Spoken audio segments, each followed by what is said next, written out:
Bonjour, bonsoir, bandeko balandi chaîne Nabiso. Lelo toye na quartier moko toye ko découvrir kaka quartier moko bandeko bazo senga ngomwa mingi, bandeko babeti so na ngomwa mingi. To kita sur terrain sur demande ya bandeko. Tolobaki to honorer ba demande ya ba client, to sepelisa ba client. Tout découvrir ensemble na ba client na biso oyo to bengi quartier moko batu donc en tout cas makambo bien zali mais ensemble to luka to découvrir quartier oyo bazo benga jolie cité. Est-ce que ils ont répondre na kombo na ngoya ki jolie cité po to yoka ba quartier mususu oyoki kombo kitoko mais okoti boye oleli bon to ebité lelo awa soki to découvrir makambo nini mais déjà air to tambo na Prince to zomona déjà makambo bien to na mona na gauche awa ezali place moko batu bayaka kolia komela oyo ngape na découvrir en kaka lelo na yokaka na mona ba publicité na ba TV partout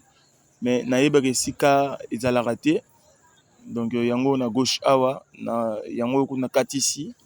po to mona ngo ensemble ba ope ba yeba ngo te ba yoka kaka donc yango awa o ba bengaka Pacific Palace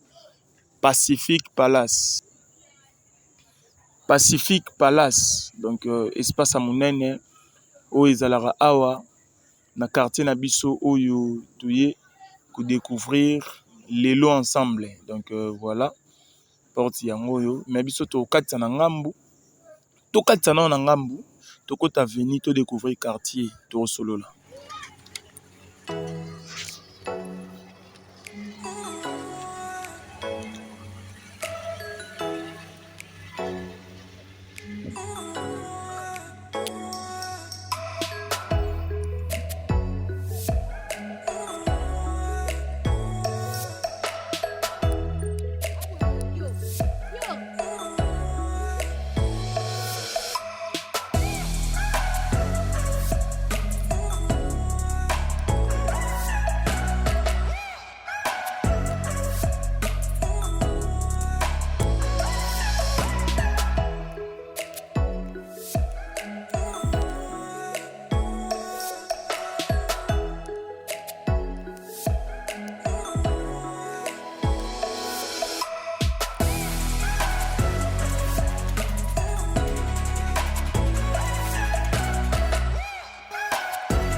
Oui, donc nazongi lisusu tochaki moi musique et pesa moi image siko awa donc entrée jolie cité en wana bomoni to na deux entrées na suka to relaxa deuxième entrée o eza asphalté donc to bando relaxa nyonso na ba côté bozomona entrée ya mabele to kokota to bimela na entrée o eza asphalté na deuxième vidéo bomona entrée autre kokota donc awa place makambo bandi. Na gauche tout le monde a ba maison commerciale ezali na droite tout le monde a ba construction et bandi donc awa da bandaku ba habitation déjà et bandi donc toujours avancer toujours awa na gauche toujours découvrir ba maison commerciale na se nyonso salaka et puis likolo ezala ba appartement bazotonga siko awa na quartier auto benga jolie cité ba terrain ezali ezotekama ba terrain ezali ezotekama mais tolobaki avant de présenter ba terrain to bandelo kisananu ba quartier moni neti ba terrain oyo neti za na ngambu oyo boye etekama moni na ba quartier malgré moi zelu muke ezali mais to mona mituka ya ba se ezotambola donc ezana ba quartier mususu Jeep Kande kotara metala oyo ketch ezotambola donc pour vous dire que au monde banda kundenge ezali Donc to bandi déjà komona que quartier oyo eza vraiment jolie cité. Donc eza cité oyo et bandi ko répondre na ba kombo nango. Mais to linga to avancer tina suka po ba terrain oyo ezoteka makoto oyo eza na ba prix moko ya bien, ba prix assez oyo et ko permettre que mutu nyonso ayeba ko bénéficier na quartier oyo jolie cité. Donc wana to avancer tozolinga topusana vraiment topusana totala place lisusu ki jolie donc ndenge kaka ki jolie ebandi na ebandeli tozolinga tokende nango ntina suka tomona lisusu ki jolie cité. Donc wana siko awa tobandi kokota na baveni wana tozalaki na route principale tokota siko na baveni mpo makambo evandaka nde na baveni evandaka na route principale te. Donc makambo evandaka nde na baveni mapango koto oyo ezali à partir ya ba $7,000 $6,000 $15,000 selon ka ba dimension omoni. Donc eza quartier moko courant ezali kitoko donc bomona basinga courant bozomona ba habitation ndenge ezali donc o bato da bakota kota bato batimbela masolo kala bango yeyo batonga bafandi quartier sécurisé quartier courant ezopela lokwa na za na bandal koleka kutu bandal koleka kutu bakitambo po bakitambo babandal bangalie mais eza ba place mosusu pe mo courant pe mo cadavere. Mais lelo awa bandato bandaki kotambola tomona bandako ya danger o peut-être leki ba quartier na biso mosusu tosalelaka ba fier. Donc awa ba terrain ezali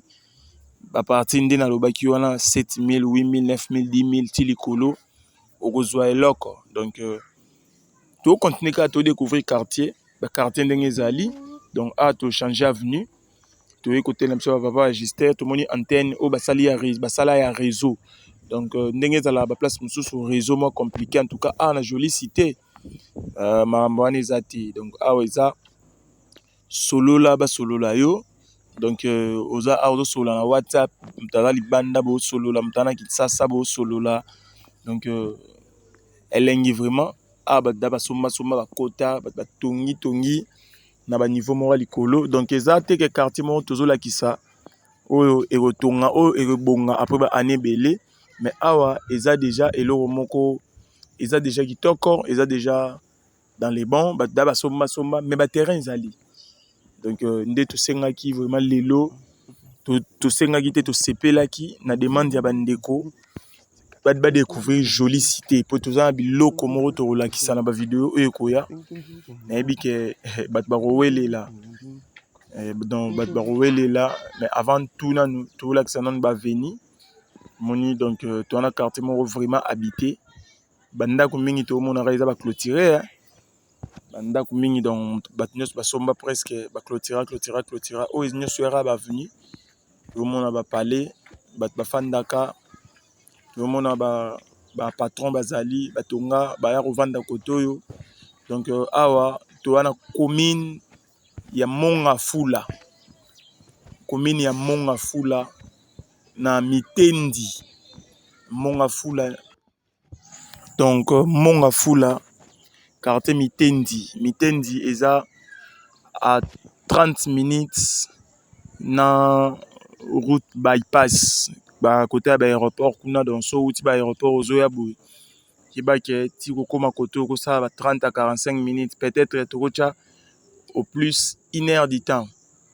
Donc nzela aizara ya kofungwama so uti aéroport ozwi nzela ya bypass ozoyende oyelemba bypass obima ti côté ya Matadi Kibala nde oyemba moko ti awa obika ba déposer na jolie cité ba déposer na entrée jolie cité ba déposer na entrée ya jolie cité auto koteli eza entrée ya makolo mais mituka pe kotara mais mingi bato makolo nde bakotaka wana ba moto soko lingi pe ba kotisa wana nzela oyo ezali ya asphalté oyo babengaka route Grand Hôtel. Donc eza esika au Grand Hôtel asomba asala atonga ba concession pona bato na nyonso oyo ba agent na ye nzela wana pe ezali donc baro déposer na arrêt mitendi. Hein? Donc arrêt mitendi Pacific Palace soko bikara ba déposer na Pacific Palace entrée ya jolie cité donc aux Amobimba a to marché to taka quartier to baki donc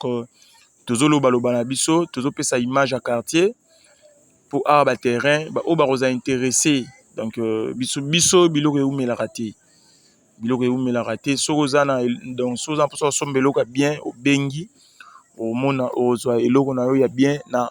cité oyo nde napesaki prix à partir ya 7000 8000 9000 10000 ti likolo oza na terrain ba demi terrain ba terrain soza pe na posa ya ba o déjà batonga mutatonga eza na palais eza pe na ba prix nango ya mwa likolo ndenge ezalaka toujours pour na cité ya ba niveau ya ndako tomoni en tout cas donc avenir eza makasi donc ba terrain ezali ndeti mapango ba vide boy ba terrain eza nango bazoteka mais tolobaki to représenter na ba terrain te to représenter na quartier sepeli na quartier numéro ezali ba vidéo ya ba parcelle ya ba terrain et Royal Lobby donc sikoyo on a bandé ko ba deuxième entrée o ba bengaka entrée Grand Hôtel yango esika fait Mundabi ex PDG ya Grand Hôtel asomba ba terrain pour na ba travailleurs na tout le monde a remis dépôt boisson mama tété mitendi donc jolie cité yango yo eza entrée oyo ya cité Grand Hôtel donc yango yo bomona ba construction ezali na entrée OEP na deuxième vidéo bomona na deuxième vidéo entrée onde to kokota to repousana na makati to lakisa pour to bi mikolo to yande ko lakisa donc to ça découverte à quartier plus ba mapango eza partout bon to tamboli pe moi mingi to vanda no awa to bayata moi bière merci.